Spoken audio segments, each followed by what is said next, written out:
Добро вечер, почитувани гледачи. Во ова неделно интервју разговараме со госпоѓа Michelle Osmanli, извршен директор на Американската стопанска комора во земјава, со која што ќе поразговараме на повеќе економски теми. Госпоѓа Османли, Соединетите држави се главен поддржуваш, главен сојузник на Македонија кога станува збор за членството во НАТО. Но зашто се чини дека таквото сојузништво отсутствува на економски план? Висината на американски инвестиции во земјава е мала. Зашто? That's a good question. I think it's important to understand the difference between American political will and government involvement in a certain situation or in a certain effort, and then the business community and their will and their motivation. Essentially, they have different goals, and at times they come together and they end up working together and reaching the same ends. But I would say in Macedonia, it is still unclear to the American business community on a large level whether or not investment in Macedonia fits their interests in particular. The American government does very little to force or to even encourage their private business, their private sector, to invest in one country versus another.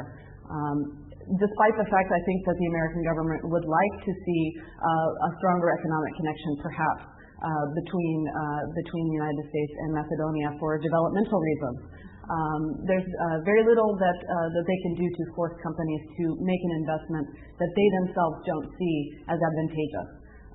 So it comes down to dollars and cents. American companies will not invest somewhere where they feel sorry, where they believe that it may be for the best interest of the inhabitants of that country. Instead, they will look at the dollars and cents. Does it make sense for us to invest now in this country? Will it be profitable for us? And in the long term, will we reap the benefits in Macedonia as an investment versus another country?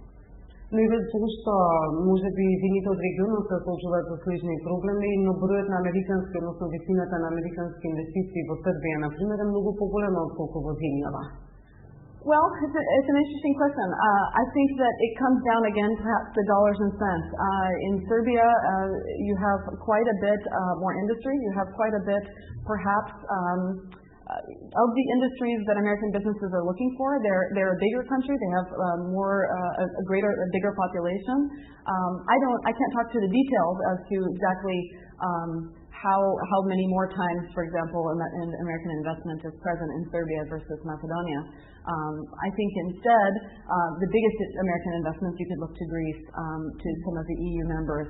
Again, it's not necessarily tied to the political relationship between a country and the United States.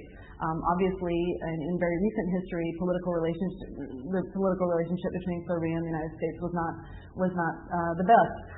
However, if American businesses see that it makes dollars and cents to enter a market, they will. Госпоѓа Османли, каде ги гледате главните проблеми на македонската економија и бариерите кои што го кочат влизот на странски инвестиции во земјава? The biggest problems that American investors see in Macedonia, I think, are the same problems that many Macedonian companies face. The major one perhaps would be that Macedonia, while it has a very strategic location in the Balkans, while it's very central and very easy to export goods and so forth from here, it's important that companies understand that their goods can easily exit the borders, that the customs process is efficient, that it's inexpensive, and I think those things are improving. However, that may be one of the lead issues that someone who wants to manufacture in Macedonia and export out of this region would like to see improved. Also, obviously, stability longer term. I think that it's obvious over the last several years, investors are seeing Macedonia as a much more attractive place because it's proving itself to be a stable democracy and an open market economy.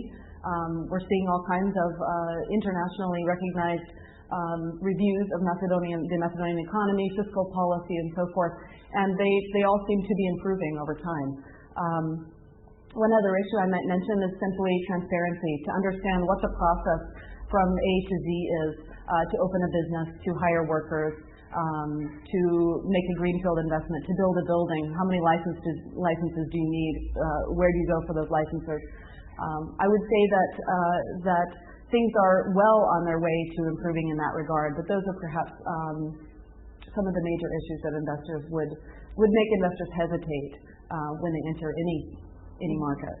Бидејќи како што веќе рековме, имате комуникацијата помеѓу двете страни, колку пак од друга страна македонските компании се подготвени да излезат, односно да ги пласираат своите производи на меѓународниот, односно конкретно американскиот пазар? I think it differs. Obviously, there are all kinds of different companies operating in Macedonia. I think it's less important to discuss whether or not Macedonian companies are ready to compete in the United States. In fact, just recently, the American Chamber of Commerce held a regional conference to talk about Macedonia's opportunities to integrate itself economically through trade, through investment in the region. And what came out of that conference was really that Macedonian companies are quite competitive, for example, in Kosovo. So essentially, regional integration would be the first step, and Macedonian companies are showing themselves to be quite competitive. And in a small market like Macedonia is, only 2 million inhabitants, it's important that they understand how important the export market is, especially on a regional basis. Веќе споминавте, една од основните цели на Американската стопанска комора е воспоставување на врски, на контакти помеѓу американските и македонските бизнисмени. Во оваа насока можете ли да бидете задоволни од тоа што Американската стопанска комора го остварува во привлекувањето, во донесувањето на компании од Америка во земјава? We are not going out to the United States and speaking to potential investors and encouraging them to invest in Macedonia, not in such a direct way. However, we publish magazines, we reach out directly to the other chambers of commerce around the region, in Europe, and as well as in the United States, to provide information about Macedonia. Who is already operating here? Why is it a good place to consider? And perhaps also hear from some of the thought leaders, from some of the really smart business people already here in Macedonia, locals and internationals, about why it's an interesting place to invest. Господи Османли, како ги оценувате актуелните економски владини мерки и конкретно колку рамните данъци се привлечни за американските инвеститори? Tax issues are extremely important, if I understood the question correctly.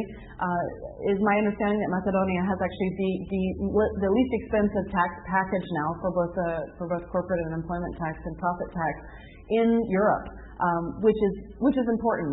It's important for getting people's attention if they simply are looking at the numbers, and once you have their attention with a low tax rate, you have the opportunity to learn more about why Macedonia makes sense as a destination. It's not just inexpensive; it also has something to offer in terms of a qualified labor force, inexpensive production costs, good connections with its neighbors, and all of these free trade agreements that make it inexpensive to manufacture and export from here. So it's not just tax is important, and maybe it's the first step when an American business is evaluating its basic cost model across several locations. But the good thing is that Macedonia has more to offer than just that. Тогаш има ли некои конкретни инвестиции по воведувањето, односно по имплементирањето на овие најнови владини мерки? Absolutely. I think that you can see that in plain dollars and cents already. Just if you look at the figures of FDI and how they're increasing over time, there's a large jump in 2006 over 2005, for example.